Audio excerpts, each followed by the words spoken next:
What's up, Hobby Maniacs? Rob Bear here today with a look at the new White Dwarf. This is issue 113, dated 26 March 2016, and it's a, it's kind of a, I won't lie, it's kind of a filler issue. There isn't a whole lot of like crazy good content in here, and I guess it's a build up towards perhaps the release of the orcs basically for Age of Sigmar next week. But there is a couple of new models. They do look fantastic, but they are basically reprints. Like, we've seen these guys in the past. We've seen the Slaughter Priest, we've seen the Exalted Deathbringer and the Aspiring Deathbringer. However, they do have new weapons that they have as a War Scroll in here in this issue. So here's a better look at the new miniatures, I guess. Now this guy, the Aspiring Deathbringer, you might remember the old Khorne model for Warhammer Fantasy. It was the guy standing on a pile of skulls with the big axe kind of pointed forward in the air, triumphant with the skull helmet, or the basically the same style helmet, but not done in 3D, done by hand, so it isn't quite as good, I feel like, but it's still a very dynamic,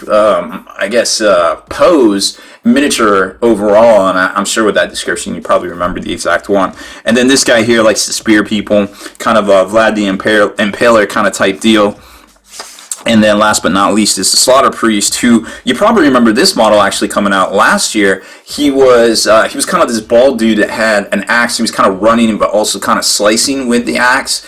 And that came out, I think, in like September, just before Scarbrand hit the scene there last year in the whole tail end of the whole summer of Sigmar. Also coming out is the new Grand Alliance Order, which looks to be a fairly good deal as far as the Grand Alliance books go. 175 War Scrolls. It's paperback, $33. I feel like that's a pretty good deal, from Games Workshop. But there's the whole. Sigmar's getting the whole band back together, everybody's forming up, there's going to be a big scrum, so I really see this kind of building up to a big kind of crescendo kind of thing against Chaos. We're going to get all the Grand Alliance books. I guess the last one to come out, I think, is Destruction, which will be basically the orcs, which we're going to see here soon. So I imagine all of that will get fleshed out, and then we will see kind of the progression of the Sigmar storyline and the climax, and then who knows where things are going to go from there, basically. So also up, hopefully this week from Forge World, is the new Space Marine weapon sets, which were previewed from Forge World about a month ago, in, I want to say, like February 22nd-ish, I think the release came out. Now, I love these designs. Now, don't get me wrong, they're very kind of new school, like 3rd edition, kind of 40K, because remember the 3rd edition Devastators, they were those metal ones. I think I did an unboxing, and I explained, like, basically how you had to have 3 hands, because you had to line up the backpack, you had to line up the ammo feed, and then you had to have that 3rd hand to line up the weapon arm to kind of hold it. And it was an adventure to put those guys together, to say the least. And that's if you picked the right parts. Sometimes you would grab the wrong hand, or sometimes you would grab the wrong ammo feed or the backpack, and then you'd be like, ugh, so many mistakes were made. Ask me how many times I glued my fingers together putting those guys together. Oh man, good times. You always remember the good stuff, right? I tell you. So I like these designs. I really like this guy because, Blood Angels can take these now instead of Heavy Flamers. So I feel like Forge World is going to be getting a lot of my money here soon on that front right there. I'm kind of divided on the whole missile launcher underslung thing. I think it looks way better than the shoulder-held kind of doodad kind of thing. I love this autocannon right here with the drum. Really digging that and the whole ammo feed thing. So I'm kind of digging where all this is going, and I really like the backpack feeds. These just look very spectacular. I think the design and the styling of all this stuff is fantastic, and I can't wait to see these, and more importantly probably see what the price tag is on them. Some more new releases. You got a Curse of the Wolf and hardcover book. Divisions is coming out. A new Seven Serpents, Horus Heresy. What is this, a novella? Nope, that's a hardback. It's on pre-release, woo! And then Ayaterra already came out. Of course, Stardrake came out last week, and so on and so forth. And then they get into one of the new Chambers Militant, the Astral Templars, where they're basically showcasing the new paint scheme. And I kind of dig the Stardrake in that paint scheme, that purple and that kind of purple-blue right there. Really looks very striking on the tabletop. Now, this Golden Demon drop pod is like, whoa. And I didn't realize it at first. I was just kind of glancing at it. I was like, what's the deal with those little doors? Oh my goodness. He literally drilled out the doors and made them into bases for the guys. Like, how baller is that? How big of a set do you have to have to be like, yo, I'm going to take a drill press and I'm going to bore out parts of my model and turn my model into basing for my Golden Demon entry. Like, good on this guy. Whoever you are, sir, you win just for that, because I'll tell you what, that eliminates like 95% of hobbyists out there to even think about doing that, and then much less pull it off in a fantastic look and then paint it all together and getting it all good to go.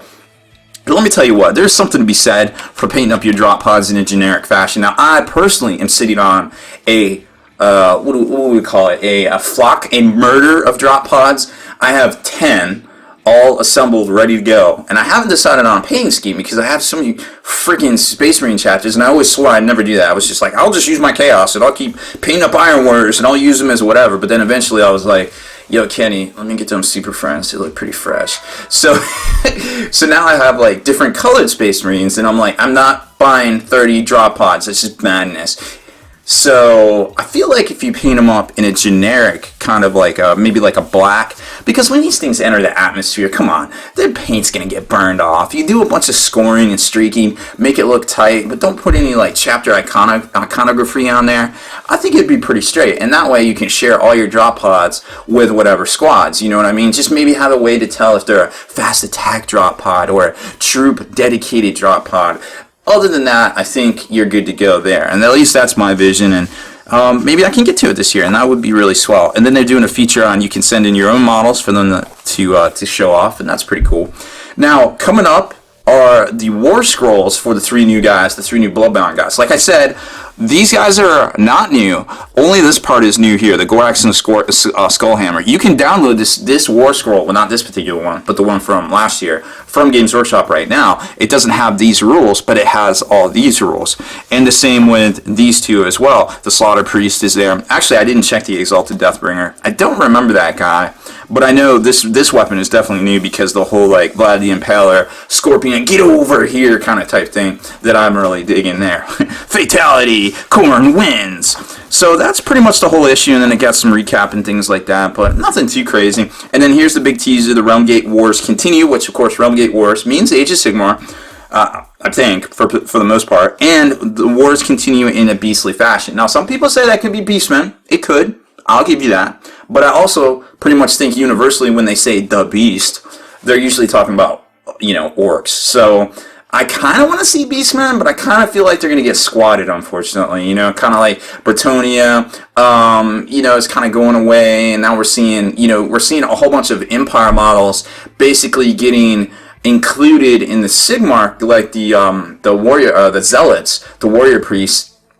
Those are basically being, you know, have Sigmar, Stormcast faction war scroll. So now you're kind of like, I wonder if like all the Empire stuff is going to go away, and that's kind of disappointing to see because it was always had so much flair and so much character. And I mean, you could go one way with this, but yo, $140 for the Star Drake, or you could get Carl Franz on Deathclaw. Like, and that is not $140, and that model is tight. Like, I think it's even in the Hall of Fame for Games Workshop. So I'm just saying to myself, like, yo, if I'm gonna go Stormcast, I'm gonna bust out Carl Franz with the Gul Mirage riding Deathclaw, and he's gonna be my Stargate or my Star Dragon. Suck it, Chaos. You know what I mean? But that's just me. I don't know. I just feel I'm just a traditional. Don't listen to me. I don't want to be like, hey, back in my day, my hobby was like this. But sometimes I feel like I kind of preach that, and I don't know whether it's my personal taste, but I really don't feel like that. I try to stay open for, you know, all the new and exciting cool things coming out here down the line, and you know, just 3D printing. Who knows, man? We could be playing with holograms the next year, you know, next 5 years or whatever. I don't even know. But you know, it's all about just doing what you love, just hobbying. To hobby, you know, get that 30 minutes of hobby in a day, work out those paint muscles, and do your thing, and don't let nobody else tell you otherwise, because it's your hobby and it's your happiness, and that is the key to pretty much everything we want, except for cats, but that's a whole nother story. So that's it for this first look review of the new White Dwarf. I hope you enjoyed it.